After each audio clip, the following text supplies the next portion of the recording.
आजको यस विश्लेषणात्मक प्रस्तुतिमा स्वागत छ। आज हामी एउटा एकदमै महत्त्वपूर्ण विषयमा गहिरिएर छलफल गर्दैछौँ, विकास।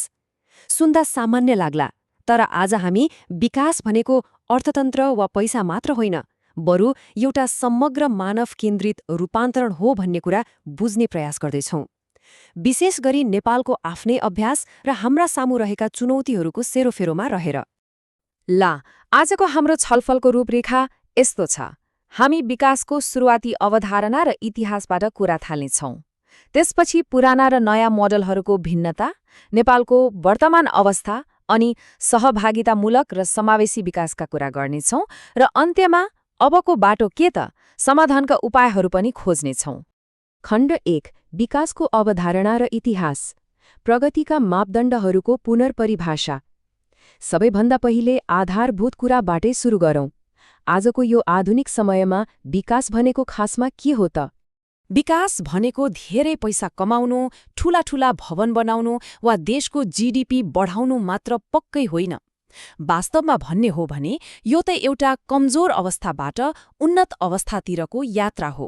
एउटा यस्तो संरचनात्मक रूपान्तरण जसले साँचो अर्थमा मानव खुशी र सन्तुष्टिको बाटो तय गर्छ। अब इतिहासलाई अलिकति फर्केर हेरौँ न। विकासको विश्वव्यापी अवधारणा समयसँगै कसरी बदलिँदै आयो, यो एकदमै रोचक छ। सन् 1930 भन्दा अगाडि विशुद्ध आर्थिक वृद्धिमा मात्र जोड दिइन्थ्यो, तर बिस्तारै सरकारी हस्तक्षेपको आवश्यकता महसुस हुँदै 70 को दशकमा मिश्रित अर्थतन्त्रको कुरा आयो। अनि 90 को दशकपछि बल्ल मानव विकास र क्षमताको कुराले प्राथमिकता पायो। र अहिले सन् 2008 यता हामी सन्तुलित अर्थतन्त्र र राज्यको नयाँ भूमिकाको युगमा छौँ। खण्ड 2, पुराना र नयाँ विकास मोडलहरू, शासन र समावेशीकरणमा आएको आधारभूत परिवर्तन। इतिहासको यो लामो यात्राले समाज निर्माणका लागि पूर्णतया नयाँ मोडलहरूको कसरी विकास गर्यो त? आउनुहोस् हेरौँ। मुख्य भिन्नता यहीँनिर छ। सन् 1970 भन्दा अगाडिको पुरानो मोडललाई हेर्ने हो भने त्यो एकदमै माथिबाट तल लादिने, गैर समावेशी र राज्यको पूर्ण नियन्त्रणमा थियो। तर अहिलेको नयाँ मोडल ठ्याक्कै उल्टो छ। यो त तलबाट माथि जाने, सबैलाई समेट्ने, प्रमाणमा आधारित र पूर्ण रूपमा सहभागितामूलक छ। यो साँच्चै नै एउटा ठूलो परिवर्तन हो।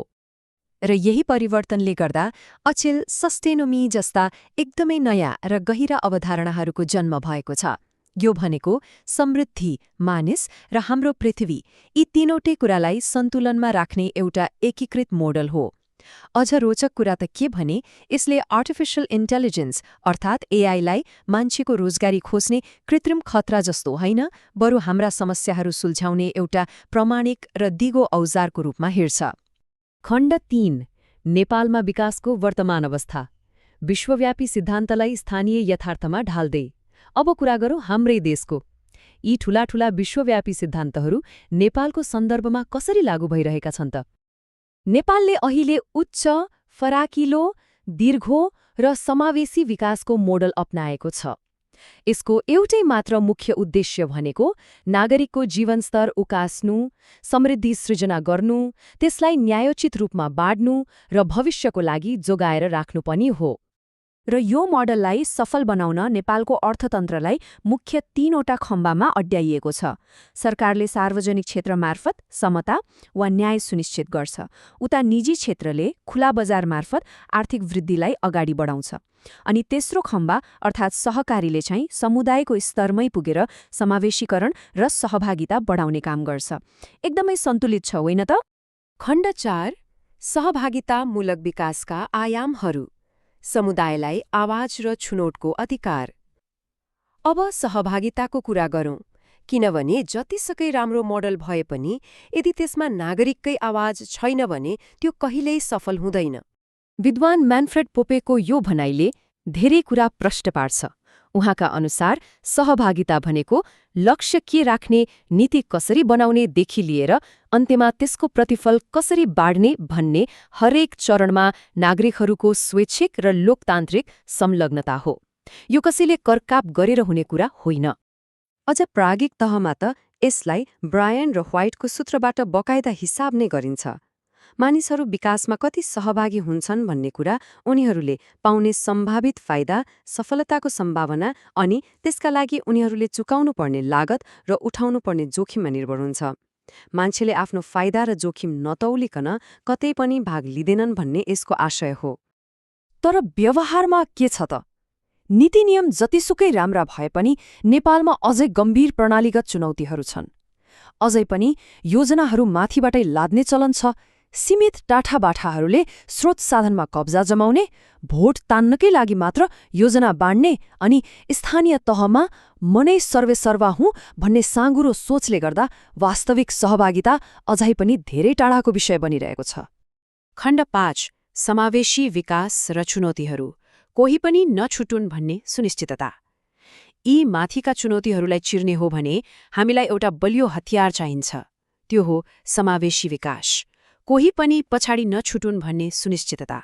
समावेशी विकास भनेको बाटोघाटो वा पैसा मात्रै होइन, यसका मुख्य 3वटा आयाम छन्।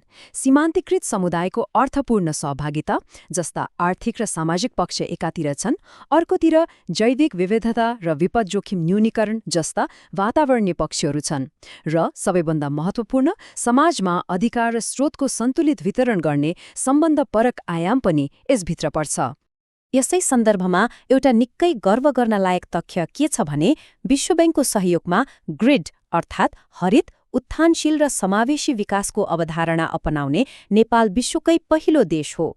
विपद वा जोखिम आइसकेपछि मात्रै तात्तिने होइन कि त्यसलाई पहिले अनुमान गरेर न्यूनीकरण गर्ने यो एउटा एकदमै भविष्यमुखी र उत्कृष्ट अवधारणा हो।